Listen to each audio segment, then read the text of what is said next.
Habari, mimi ni Daktari Njambo, mshauri mkuu wa upasuaji wa mifupa kutoka hospitali za Apollo Vanagaram.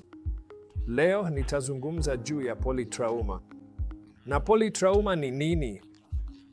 Watu wanapaswa kufahamu, kwa sababu mara nyingi kuna tofauti nyingi kati ya jeraha la polyskeletal ambalo ni kutibiwa kama polytrauma. Wakati kuna fractures nyingi za mifupa, inaitwa jeraha la polyskeletal. Ni mambo gani unapaswa kujua kuhusu polytrauma?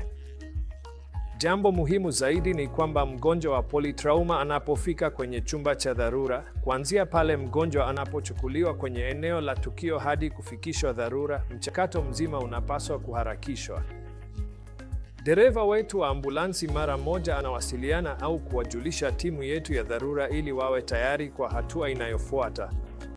Hivyo, mara tu mgonjwa anapofika, daktari wa dharura anachukua uongozi na anaingia kwenye picha na anafanya kile kinachoitwa AB, yaani njia ya hewa, upumuaji na mzunguko wa damu, na kwanza wanamstabilisha mgonjwa. Kinachofuata baada ya njia ya hewa, upumuaji na mzunguko wa damu ni eneo la jeraha. Kwa mfano, kama jeraha la kichwa ndilo linalotawala na mgonjwa ana kiwango duni sana cha Glasgow Coma Scale, basi daktari wa upasuaji wa neva anachukua jukumu la kumhudumia mgonjwa na kuanza kuchukua hatua.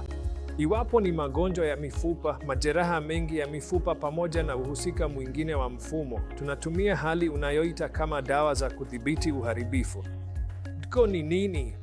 Tunaita kama DCO matibabu ya mifupa ya kudhibiti uharibifu, au njia nyingine unayoita kama ETS, utunzaji kamili wa mapema. Wakati wa kufanya nini? Hiyo inafanya hatua muhimu sana ya kugeuza matokeo ya mgonjwa. Iwapo tutafanya matibabu mifupa kudhibiti uharibifu au utunzaji kamili mapema, inategemea mambo mbalimbali mgonjwa anapofika chumba dharura. Kwa mfano, shinikizo damu systolic. Ifuatayo: vipimo vingapi damu vimetolewa? Ilikuwa nini? Upungufu wa msingi. Iwapo alikuwa na asidi. Mbali na hilo, joto la juu kupita kiasi linaweza kumuua mgonjwa. Kisha baada ya haya yote, pia tunachukua kiwango cha laktate kwenye seramu. Kiwango cha laktate kwenye seramu kikoje? Kwa hiyo kama hivi, kuna mambo mbalimbali tunayoyazingatia ili kuamua kama nitafanya matibabu ya mifupa ya kudhibiti uharibifu au utunzaji kamili wa mapema. Tunafanya nini kwenye matibabu ya mifupa ya kudhibiti uharibifu? Pale ambapo kuna kuvunjika kwa mfupa mkubwa, hatutaki kumpa mgonjwa mshtuko wa pili. Mshtuko wa kwanza tayari umetokea wakati wa ajali ya barabarani. Kinachofuata ni kile tunachofanya hapa. Kwa hiyo mshtuko unaofuata haupaswi kutoka kwetu. Hiyo ndiyo inaitwa udhibiti wa uharibifu. Hatutaki kabisa kuongeza tatizo lingine kwa mgonjwa. Kwa hiyo tunafanya utaratibu wa lazima tu ambapo hali muhimu za mgonjwa hazibadiliki. Wakati huo huo, matibabu fulani yanatolewa ili mifupa iweze kutulia. Kwa mfano, tunatumia kifaa cha nje cha kurekebisha mfupa. Badala ya kwenda kufanya upasuaji mkubwa wa kuweka msumari ndani ya mfupa wa paja au mguu kwa saa 2 hadi 3, tunatumia kifaa cha nje cha kurekebisha na kumstabilisha mgonjwa.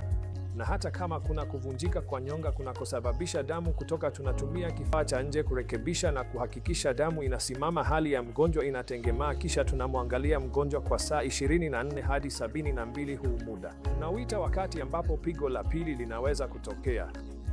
Kuanzia siku ya 2 hadi ya 5, tunahakikisha mgonjwa ametengemaa, bidhaa zote za damu zinatolewa kama vile patils au chochote kinachohitajika kinatolewa, na mara tu mgonjwa anapotengemaa, tunampeleka kwa matibabu ya msingi kama vile kuweka msumari au kurekebisha ndani baada ya siku ya 5 au ya 6.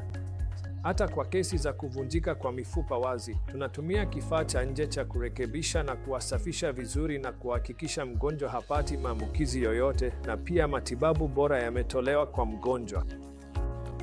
Kwa hivyo aina hii ya sera ya kudhibiti uharibifu wa mifupa au utunzaji wa jumla wa mapema hutumiwa kwa kesi ya polytrauma. Hii hutokea kwa uamuzi wa daktari wa upasuaji wa mifupa. Kwa hivyo niko hapa kukuambia kuhusu polytrauma na matibabu yake ya awali ya jinsi DCO au ETS imetumiwa kwa mgonjwa wa polytrauma. Asante.